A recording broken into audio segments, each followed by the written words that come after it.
Hello everyone, greetings to all. This is Sakshi Agrawal here in front of you with a new video on a new topic that is Edgar Dale learning model. So भाई Edgar del ने एक model दिया था या फिर learning का pyramid दिया था या फिर हम उसको कोन ऑफ एक्सपीरियंस भी कह देते हैं। तो उनकी थ्योरी में क्या था वो आज हम इस वीडियो में देखेंगे। बात करें किन एस्पिरेंट्स के लिए इंपॉर्टेंट है, तो CTET, DSSP, KVS, NVS, REET, या फिर आप कोई भी टेट दे रहे हो या फिर कोई भी टीचिंग प्रोफिशिएंसी टेस्ट दे रहे हो तो आप इस वीडियो को देख सकते हैं और आपको इसमें अपने हिसाब से जो इंपॉर्टेंट लगे उसके आप पिक ले सकते हैं, फिर कहीं भी राइट डाउन कर सकते हैं, what ever you think fit with you. So with this general info let's start the video और क्लासेस बिगिन। सबसे पहले इनकी फ़ोटो देख सकते हैं आप एडगर डेल की। Next one is also called, मतलब इनकी थ्योरी को और क्या कहा जाता है, तो डेल का कोन ऑफ एक्सपीरियंस कहा जाता है या फिर लर्निंग मॉडल या फिर लर्निंग पिरामिड। तो ये इनकी थ्योरी को कहा जाता है। सो ये नाम अपन को याद रखना है कि अगर ऐसा कोई नाम आए कि लर्निंग पिरामिड या फिर कोन ऑफ एक्सपीरियंस किसने दिया था, तो भाई एडगर डेल ने दिया था। एक क्वेश्चन तो उसमें यही बनता है। आगे है, Edgar Dale was an American educator who develop the cone of experience also known as the learning pyramid. He made several contributions to audio and visual instructions including a methodology for analysing the content of motion pictures. यानी कि ये अपन को याद रखना है, इन्होंने audio और visual instructions के ऊपर काम किया था। इनकी मेथडोलॉजी जो थी वो मोशन पिक्चर्स पे काम करती थी, ऐसी पिक्चर्स जो कि मूव करती रहती है, ठीक है। और इनके लर्निंग पिरामिड कहा जाता है इनके कोन ऑफ एक्सपीरियंस को। Edgar Dale theorize that learners retain more information by what they do as opposed to what is heard, read और ऑब्जर्व्ड। उनका ये मानना था कि जब तक एक बच्चा खुद कुछ करके नहीं देखेगा तब तक उसकी जो रिटेन पावर है, फिर रिटेंशन पावर है, वो मैक्सिमम नहीं होगी। एक बच्चा किसी चीज़ को तब तक ज़्यादा याद रख सकता है अगर उसने वो चीज़ खुद करके देखी हो, ठीक है। जैसे कि आपने ये कोन ऑफ एक्सपीरियंस इनका यहाँ पे दिया हुआ है एडगर डेल का। इन्होंने क्या लिखा है देखो, सबसे ऊपर से अगर हम देखें तो 10% ऑफ व्हाट यू रीड, मतलब आपको क्या याद रहेगा, यू रिमेंबर, कि अगर आपने कुछ पढ़ा है तो आपको 10% याद रहेगा, ठीक है। 20% याद रहेगा अगर आपने वो चीज़ सुनी है। 30% याद रहेगा अगर आपने वो चीज़ देखी है। 50% याद रहेगा अगर वो चीज़ आपने देखी भी है और सुनी भी है। 70% याद रहेगा अगर आपने वो देखी है और लिखी है। और 90% याद रहेगा अगर वो चीज़ आपने खुद से करी है, खुद से एक्सपीरियंस किया है उसको, खुद से अपने हाथों से फर्स्ट हैंड्स ऑन एक्सपीरियंस लिया है उस पर, तो वो चीज़ आपको 90% याद रहेगी। तो ये एडगर डेल का अपना कौन कहता है, यानी कि उन्होंने एक ही चीज़ से फोकस किया है, वो क्या है कि बच्चे के डूइंग एस्पेक्ट पे उन्होंने फोकस किया है। उनका कहना है कि अगर कोई बच्चा खुद से कुछ करके देखेगा तो उसकी जो लर्निंग है वो मैक्सिमम होगी। यही मतलब इनके पूरे जो थ्योरी है उसका निचोड़ भी है। Meaning of learning cone, the cone claimed we remember more from doing than from reading. यानी कि हम ज़्यादा कब सीखेंगे, जब हम खुद से करेंगे उस चीज़ को। Edgar Dale cone of experience, Dale's cone of experience is a visual mode that is composed of 11 stages starting from concrete experience at the bottom of the cone, then it becomes more and more abstract as it reach the peak of the cone. यानी कि उन्होंने क्या concrete से शुरू किया है, abstract तक जाके उनका कोन जो है वो ख़त्म होता है। टोटल उसके अंदर 11 स्टेजेस होती है, ये अपन को याद रखना है। ये कंक्रीट से शुरू होगा, एब्स्ट्रैक्ट पे ख़त्म होगा, टोटल 11 स्टेजेस है, ठीक है। नेक्स्ट इसमें बात करें तो also according to Dale the arrangement in the cone is not based on its difficulty but rather based on abstraction and on the number of senses involved. The experiences in each stage can be mixed and are interrelated that fosters more meaningful learning. यानी कि उनका जो ये cone of pyramid है, जो कि ऊपर से मतलब नीचे से ऊपर जा रहा है, कंक्रीट से एब्स्ट्रैक्ट जा रहा है, उसका मतलब ये नहीं है कि एक बच्चा क्या कर रहा है, उसका डिफ़िकल्टी लेवल हाई होता जा रहा है, बल्कि इसका मतलब ये है कि वो कंस्ट्रिक्ट से अब्स्ट्रक्शन की तरफ जा रहा है। जैसे कि छोटे बच्चे होते हैं, उन्हें हम कुछ सिखाएंगे तो प्राइमरी क्लासेस में फोकस यही किया जाता है कि हमें वही सारी एक्टिविटीज़, वही सारे मॉडल्स इन्वॉल्व करने हैं जिसमें बच्चा क्या कर सके, कुछ देख सके, देख के सीख सके, कंक्रीट मॉडल से सीख सके। पर जैसे जैसे बच्चा बड़ा होता जाता है, उसके दिमाग का जनरलाइजेशन करने के लिए, कुछ क्रिएटिव करने के लिए हमको उसको एब्स्ट्रक्शन देना होता है। तो इसलिए कंक्रीट टू एब्स्ट्रैक्ट जाने का मतलब ये नहीं है कि हम उसका डिफ़िकल्टी लेवल बढ़ा रहे हैं। इसका मतलब यह है कि हम इसका एब्स्ट्रैक्शन लेवल बढ़ा रहे हैं, हम उसके सोचने और समझने की शक्ति बढ़ा रहे हैं। तो ये अपन को याद रखना है कि एडगर डेल का जो कोन ऑफ एक्सपीरियंस है वो कभी भी डिफ़िकल्टी लेवल को इंक्रीज़ करने की बात नहीं करता है, वो कंक्रीट टू एब्स्ट्रैक्शन की बात करता है, ठीक है। और क्या है इसमें कि ज़रूरी नहीं है कि आप एक चीज़ से दूसरी चीज़ पे जाएंगे तो पिछला आप भूलेंगे या फिर कुछ, हम इंटर रिलेटेड करके इसमें सारी चीज़ों को कर सकते हैं। यानी कि 2 स्टेज 3 स्टेज मिलकर भी आपस में काम कर सकती है, ठीक है, मीनिंगफुल लर्निंग के लिए। According to one of the principles in the selection and use of teaching strategies, the more senses that are involved in learning, the more and the better that learning will be. But it does not mean that concrete experience is the only effective experience that educators should use in the transfer knowledge to the learner. इसमें यही कहा गया है कि भाई अगर हम एक स्टेज से ऊपर दूसरी स्टेज पे चढ़ते जा रहे हैं, दूसरी से तीसरी, तीसरी से चौथी, चौथी से पांचवी, यानी कि ऊपर जाते जा रहे हैं, तो हमें पता है कि ऊपर जाते जाते एब्स्ट्रैक्ट नॉलेज शुरू हो जाएगी। पर एब्स्ट्रैक्ट नॉलेज का मतलब ये नहीं है कि सिर्फ हम कंक्रीट से ही नॉलेज को गेन कर सकते हैं, फिर कंक्रीट नॉलेज से ही एक लर्नर की नॉलेज को इन्हेंस किया जा सकता है, ऐसा कुछ नहीं है। यानी कि हमें एब्स्ट्रैक्ट से भी कोशिश करनी है कि हम लर्नर की जो नीड है या फिर उसका जो भी नॉलेज है उसको बढ़ा सके। आगे है इसमें, the experiences in each stage can be mixed and are interrelated, thus a balance must be achieved between concrete and abstract experiences in order to cater the end and addresses all the need of learner in all the domains of development and in order to help each learner in the holistic development. अब जैसे कि ये भी नहीं है कि आपने 1st to 5 बच्चे को बहुत सारे कॉन्क्रीट मटेरियल्स देके उसकी नॉलेज को इन्हेंस किया, 6th में आप जाते ही सीधा उसका एब्स्ट्रैक्शन शुरू कर दे, हर चीज़ की उसे पाइथागोरस थ्योरम वगैरह ऐसा बताना शुरू कर दे और उसका कोई भी उसके पास कंक्रीट आइडिया ना हो, बच्चे को सिर्फ यही कहा जाए कि वो इस चीज़ को रट ले। ऐसा भी नहीं होना चाहिए। मतलब आपको उसको कंक्रीट से एब्स्ट्रैक्ट तक ऐसे लेके आना है कि वो दोनों चीज़ में बैलेंस बढ़ा सके। तो टीचर को हेल्प करनी है एक बच्चे को दोनों चीज़ समझने में। ये ना हो कि उसे सीधा लगे कि उसे सीधा कंक्रीट से एब्स्ट्रैक्ट में फेंक दिया गया है। दोनों चीज़ में जब बैलेंस होगा तभी ये नॉलेज क्या होगी, उसकी बढ़ेगी, अदरवाइज रुक जाएगी। अब है इसमें लेवल्स ऑफ एक्सपीरियंस, कौन कौन से लेवल है अपने कौन के एक्सपीरियंस में। तो फर्स्ट लेवल है डायरेक्ट पर्पसफुल एक्सपीरियंस। ये क्या है, आपका सबसे नीचे वाला लेवल है कंक्रीट वाला। इसके अंदर क्या है, बच्चे को सारी की सारी चीज़ें कंक्रीट दी जाएंगी, उससे सारी चीज़ करवाए जाएंगे, मोटर एक्टिविटीज़ बहुत ज़्यादा इन्वॉल्व होगी, बच्चे का सारा कुछ किया धरा फर्स्ट हैंड एक्सपीरियंस होगा, इनकी खुद से वो कर रहा होगा, सबसे ज़्यादा सेंसेस उनके इन्वॉल्व होंगे। कि माना जाता है कि जब हम अपने से खुद से काम करते हैं तो हमारे सारे सेंसेस उसमें इन्वॉल्व होते हैं, क्यों, क्योंकि हम उससे हाथ से काम कर रहे हैं, तो हमारी नज़रें उसमें होंगी, हमारी सुनने की शक्ति उसमें होंगी, तो इनकी सारे के सारे सेंसेस हमारे उसमें इन्वॉल्व होंगे। सेकेंड लेवल है हमारा कंट्रीव्ड एक्सपीरियंस। कंट्रीव्ड एक्सपीरियंस में क्या होता है कि मॉडल्स और सिम्बल्स का यूज़ आने लगता है, यानी कि हम रियलिटी के जैसी किसी चीज़ को यूज़ करने लगते हैं। जैसे कि सेब का हमने क्या ले लिया, एक चित्र ले लिया, या फिर सेब का हमने एक मॉडल ले लिया जो कि थर्माकोल से बना हुआ हो। तो ये क्या है कि मॉकअप रियलिटी होती है, इनकी रियलिटी से मिलता जुलता सा कुछ होता है, होता तो कंक्रीट है पर कंक्रीट से थोड़ा सा एक लेवल आ गया। कि फर्स्ट लेवल तो आपका यही होगा डायरेक्ट पर्पसफुल लर्निंग, जिसमें कि आपने क्या किया, सारी की सारी चीज़ें कंक्रीट ले ली। अब उससे ऊपर आता है कंट्रीव्ड एक्सपीरियंस, जिसमें क्या होता है कि कंक्रीट तो है पर उतना नहीं जितना फर्स्ट लेवल पे था। इसमें क्या है, हम मॉकअप्स या फिर रिप्रेजेंटेटिव मॉडल्स लेते हैं कंक्रीट चीज़ को पूरा करने के लिए। Provide experience as close as reality, provide concrete experience but not as first experience. Concrete experience देता तो है पर ऐसे नहीं जैसे कि फर्स्ट वाले में थे, ठीक है। तो अपन को याद रखना है कि कंट्रीब्यूट में क्या था कि मॉडल्स वगैरह आते हैं अपने पास। थर्ड है ड्रामेटाइज्ड एक्सपीरियंस, इसे एज इफ सिचुएशन भी कहते हैं, यानी कि क्या करा जाता है कि किसी सिचुएशन की तरह ड्रामा किया जाता है। जैसे कि मान लो हमें कोई स्टोरी वगैरह फिर किसी भी चीज़ का हम कुछ कर रहे थे तो उसके लिए रोल प्ले कर लिया, ड्रामा कर लिया, ताकि कंक्रीट तरीके से आपको वो चीज़ समझ आ सके।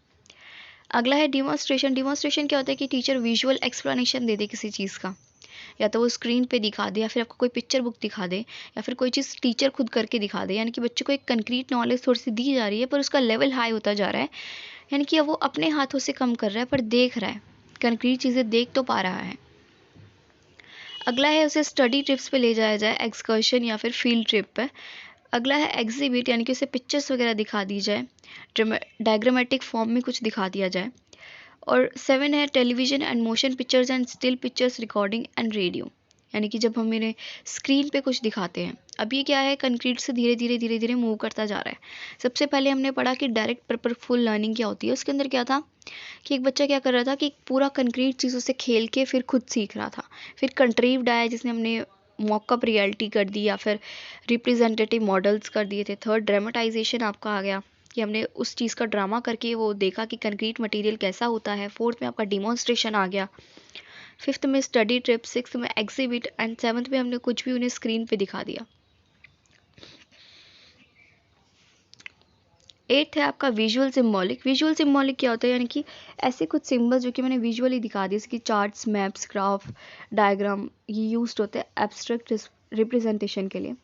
अब क्या है, धीरे धीरे कंक्रीट से हम एब्स्ट्रैक्शन की तरफ जा रहे हैं, तो उसका फर्स्ट ही आया है विजुअल सिम्बॉलिक। नेक्स्ट है वर्बल सिम्बॉलिक, यानी कि हमने उसे उन्हें बच्चों को ऐसा कुछ कह दिया, ऐसे कुछ वर्ड्स कह दिए जिनसे उनके माइंड में वो सिंबल आ गया है। जैसे हमने कहा कि एक लड़की एप्पल खा रही है, तो क्या है कि उसके दिमाग में एक विजुअल तरीके से आ जाएगा कि हाँ टीचर ने जो कहा है वो ऐसा वो एज्यूम कर सकेगा, तो उसका एब्स्ट्रैक्शन लेवल में विजुअल सिम्बॉलिक के अंदर आ जाएगा। आगे हम बात करते हैं कि अगर हम आफ्टर 2 वीक्स के बाद देखिए, अगर हमने किसी बच्चे को कोई बात बताई है, ठीक है, एक टीचर है उसने क्लास में बच्चों को कुछ बात बताई है, तो वो 2 हफ्ते बाद अगर उस बात को देखे तो एक बच्चे को इस सीक्वेंस में याद रहेगा। 10% जो कि उसने पढ़ा होगा वो उसको याद रहेगा, 20% जो उसने सुना होगा, 30% जो देखा होगा, 50% जो देखा और सुना होगा, 70% जो उसने कहा होगा, और 90% जो उसने कहा या फिर उसने करा होगा। तो इस हिसाब से एक बच्चे को याद रहता है। Reading, hearing words, seeing, watching a movie, looking at an exhibit, watching a demonstration, seeing it and done on location, participating in a discussion and giving a talk, and doing a dramatic representation, simulating the real experience, doing the real thing. एक यहाँ पे cot भी लिखा हुआ है, I see I forget, I hear I remember, I do I understand. यानी कि मैं देखता हूँ तो मैं भूल जाता हूँ, मैं सुनता हूँ तो मैं याद रखता हूँ, और मैं करता हूँ तो मुझे समझ आती है। ठीक है, तो ऐसा ही कुछ एडगर डेल ने अपनी पूरी थ्योरी में कहा है। बस हमें क्या है, इनके टर्म समझने से कि हमने इसमें अगर उनकी स्टेजेस की बात करें तो एक नई टर्म जो सीखी थी वो कंट्रीव्ड एक्सपीरियंस था, जिसमें क्या था, रिप्रेजेंटेटिव मॉडल्स आते थे और मॉकअप रियलिटी आती थी। तो ये एक नई स्टेज हो गई जिसके बारे में अपन को पता होना चाहिए, ताकि अगर क्वेश्चन आए तो हम कर सकें कि पहला तो इसमें 11 स्टेजेस होती है, दूसरा इसमें क्या होता है कि ये कंक्रीट टू एब्स्ट्रैक्शन होता है, पर ये नहीं है इसका मतलब कि ये डिफ़िकल्टी को इन्हेंस करता है। उसके बाद कंट्रीव्ड एक्सपीरियंस होते हैं इसके अंदर, और हमने देखा था कि इन्होंने डूइंग पे ज़्यादा फोकस किया है as compared to C, here. ठीक है, आगे देखते हैं। People always think differently, some may think in concrete terms and some in abstract terms. Concrete thinking refers to the thinking on the surface, whereas abstract thinking is related to thinking in depth. यानी कि कुछ लोग होते हैं जिनको concrete ज़्यादा अच्छा लगता है सोचना, कुछ लोगों को एब्स्ट्रैक्ट ज़्यादा अच्छा लगता है। कंक्रीट की अगर बात करें तो वो थिंकिंग होती है जो कि सरफेस से जुड़ी हो, यानी कि ऐसी कोई चीज़ जिसको हम देख सके, छू सके, महसूस कर सके। पर एब्स्ट्रैक्ट की बात करें तो इन डेप्थ नॉलेज होती है, यानी कि हमको किसी चीज़ की गहराई में जाना होता है, वहाँ तक जाना होता है जहाँ तक हमको दिख नहीं सकती है। ठीक है, आगे इसमें है too much reliance on concrete experience में actually obstruct the process of meaningful generalisation. यानी कि ये बात सच है, अगर एक बच्चे को ज़्यादा ही आप एब्स्ट्रैक्ट कंक्रीट नॉलेज देते रहे तो उसका क्या है, माइंड का पूरा विकास नहीं हो पाएगा। यानी कि अगर आप यही सोचें कि एक बच्चा सब कुछ देख कर ही सीखेगा और उसको आप पूरा उसका एज सारा का सारी चीज़ें उसको कंक्रीट ही देते रहे, तो उसका एब्स्ट्रैक्ट वाला जो डेवलपमेंट है वो नहीं हो पाएगा, वो बच्चा किसी भी चीज़ को जनरलाइज नहीं कर पाएगा। The best way will be striking a balance between concrete and abstract direct participation and symbolic expression for the learning that will continue throughout the life। यानी कि हम एक बच्चे को क्या करना है, थोड़ा बहुत एब्स्ट्रैक्ट नॉलेज भी देना है। क्यों? ताकि वो कुछ सोच सके, उसकी सोच का दायरा बढ़ा सके हम। ठीक है, इसलिए हमें देखना है, यानी कि एक टीचर को देखना है कि वो बैलेंस बैठा सके बच्चों के कंक्रीट और एब्स्ट्रैक्ट आइडियाज़ के अंदर। नेक्स्ट हम बात करेंगे avoid teaching directly at the symbolic level of thought without adequate foundation of the concrete. Learners concept will lack deep roots in direct experience. यानी कि क्या करना है, स्टार्टिंग कंक्रीट से करनी है ताकि एक बच्चे का बेस बन सके। बेस बन जाएगा तो ईजिली हम उसको एब्स्ट्रैक्शन तक ले जा सकते हैं, अदरवाइज उसको एब्स्ट्रैक्शन तक ले जाना मुश्किल हो जाएगा। ये आपकी है इनेक्टिक, आइकॉनिक, सिम्बॉलिक, ये 3 स्टेजेस के अंदर आ जाती है। इनेक्टिक क्या होता है आपका कि एक डूइंग एस्पेक्ट होता है, इसमें बच्चे का मोटर सेंसेस ज़्यादा इन्वॉल्व होता है, एक बच्चे का फिजिकल मूवमेंट ज़्यादा इन्वॉल्व होता है, एक बच्चा खुद से कुछ करके देख रहा होता है, जैसे वॉकिंग हो गई, रनिंग हो गई, यानी कि एक बच्चा खुद से कुछ करके देख रहा है। आइकॉनिक क्या होगा कि बच्चा मॉडल्स का यूज़ करेगा, ऐसा कोई चीज़ जो कि कंक्रीट के बहुत ही आसपास हो, यानी कि मॉडल्स हो गए आपके। सिंबॉलिक हो गया, बच्चे ने पिक्चर्स का, लैंग्वेज का, थॉट्स का, इनका यूज़ करना शुरू कर दिया है, तो उसने बच्चा क्या, नीचे कंक्रीट टू एब्स्ट्रैक्ट जा रहा है। आगे है when teaching don't get stuck in the concrete, strive to bring our students to the symbolic और abstract level to develop their higher order thinking skill. यानी कि उनका हॉट्स बढ़ाने के लिए, हायर ऑर्डर थिंकिंग स्किल बढ़ाने के लिए क्या ज़रूरी है कि एक बच्चे को एब्स्ट्रैक्ट नॉलेज देना भी बहुत ज़रूरी है। Next one is those rootless experiences will not have the generative power to produce additional concepts and will not enable the learner to deal with new situations that he or she faces. Dale ने 1969 में कहा था कि ऐसे कुछ experience जिनका क्या है कि आप उन्हें मतलब बच्चों को सिखाएंगे नहीं, कोई कॉन्सेप्ट्स वगैरह नहीं देंगे, तो बच्चे क्या है कि नई सिचुएशन को कभी भी फेस नहीं कर पाएंगे। यानी कि आपको क्या करना है, बच्चों को नई नई सिचुएशन देनी है और उनको ऐसा कुछ देना है कि वो उससे खुद बाहर आए, ताकि बच्चों को पता हो कि अगर आगे भी सोसाइटी में ऐसा कोई चेंज आए तो बच्चे उससे खुद निकल सके। तो डेल का ये कहना था कि बच्चों को हमें क्या करना है, ऐसे कुछ डूइंग एस्पेक्ट देने हैं जिनको खुद सॉर्ट आउट कर सके, क्योंकि खुद सॉर्ट आउट करेंगे तो खुद सीखेंगे। क्योंकि उन्होंने बोला भी है कि doing aspect is the most important in his theory. तो उनका यही वाला ये स्टेटमेंट इसी और इशारा करता है कि एक बच्चे को क्या करें, आप ऐसी सिचुएशन दे जिससे वो बाहर आने की कोशिश करे और फिर देखे कि क्या वो उससे बाहर आ पा रहा है, और नहीं आ पा रहा तो उसकी हेल्प करें। So next one is thank you. इसमें अगर हमने बात करें कि हमने क्या क्या पढ़ा था इसमें, तो सबसे पहले हमने इसमें देखा था कि भाई डेल ने क्या दिया था, कोन ऑफ एक्सपीरियंस दिया था या फिर लर्निंग पिरामिड दिया था। उनकी थ्योरी में ज़्यादा फोकस किया गया था डूइंग एस्पेक्ट पे। उनका कहना था कि एक बच्चा अगर खुद से कुछ करेगा तो वो ज़्यादा सीखेगा। आगे हमने बात की थी इनके कोन ऑफ एक्सपीरियंस देखा था हमने, जिसमें हमने नीचे कंक्रीट टू एब्स्ट्रैक्ट देखा था। इन्होंने कहा है कि एक बच्चा क्या करे, कंक्रीट से एब्स्ट्रैक्ट सीखता है, यानी कि उसे कंक्रीट से एब्स्ट्रैक्ट सिखाना चाहिए। यानी कि कंक्रीट पहले मटेरियल्स वगैरह देने चाहिए, बच्चा उससे सीखेगा, फिर धीरे धीरे उसे एब्स्ट्रैक्ट की तरफ ले जाना चाहिए। क्यों? क्योंकि एब्स्ट्रैक्ट की तरफ जाने से एक बच्चे का हॉट्स या फिर higher order thinking skill enhance होता है। उसके बाद हमने देखा था कि कंक्रीट टू एब्स्ट्रैक्शन का मतलब ये बिल्कुल भी नहीं है कि एक बच्चे का डिफ़िकल्टी लेवल हम रेज़ कर रहे हैं। उसका मतलब है कि एक बच्चे का जनरलाइजेशन या फिर एक बच्चे की थिंकिंग पावर को हम बढ़ा रहे हैं। आगे हमने देखा था कि इनकी 11 स्टेजेस हुआ करती थी, जिसमें फर्स्ट आपका था डायरेक्ट पर्पसफुल लर्निंग, यानी कि एक बच्चे को पूरा का पूरा कंक्रीट मटेरियल दे दिया है, बच्चा उससे सीख रहा है। फिर हमने इसमें एक नया टर्म सीखा था जो कि था कंक्रीट एक्सपीरियंस, जिसके अंदर बच्चा क्या करता था कि उसको रिप्रेजेंटेटिव मॉडल्स या फिर मॉकअप रियलिटीज़ दे दी जाती थी, जो कि क्या रिजेंबल होती थी कंक्रीट की तरह, पर कंक्रीट से थोड़ी दूर थी। फिर हमने ड्रामेटाइज दिया, यानी कि बच्चे को ऐसी सिचुएशन में डाला जिसमें वो ऐसा ड्रामा करके पता लगा सके कि कुछ रियलिटी या फिर कंक्रीट सा हो रहा है। उसके बाद हमने डिमॉन्स्ट्रेशन लिया था, फिर एक दो स्टेजेस और ली थी, लास्ट में विजुअल सिंबल और वर्बल सिंबॉलिक लेके हमने स्टेजेस को ख़त्म किया था। मैंने इसमें 9 स्टेजेस ही ली थी, क्योंकि बाकी की जो 3 थी वो इजी थी, जैसे कि मतलब ऐसी थी कि मतलब आपने पढ़ी हुई है, वो एक दो बार आप पढ़ेंगे उसको आ जाएगी, और उसमें क्वेश्चन भी नहीं पूछा जाता, क्वेश्चन आपसे इन्हीं 9 में से पूछा जाता है। बाकी हमने इसमें बात की थी कि उन्होंने कहा था कि एक बच्चे को एब्स्ट्रैक्ट नॉलेज देना इसलिए ज़रूरी है ताकि वो बच्चा क्या कर सके, आगे की सिचुएशन को फेस कर सके, क्योंकि ज़रूरी नहीं है हर चीज़ उसके सामने कंक्रीट फॉर्म में ही आ जाए। तो इसलिए एक बच्चे को एब्स्ट्रैक्ट नॉलेज को गेन करना भी आना चाहिए। फिर हमने लास्ट में उनका एक कोट देखा था जो कि आपके अभी भी सामने है, कि एक बच्चे को क्या करना चाहिए, नई सिचुएशन में इसलिए डालना चाहिए ताकि बच्चा रूटलेस ना हो जाए। ऐसा ना हो कि उसको पता ही ना हो उसमें क्या करना है, जड़त्व खत्म ना हो जाए उसका, इसलिए उसको नई सिचुएशन देना ज़रूरी है।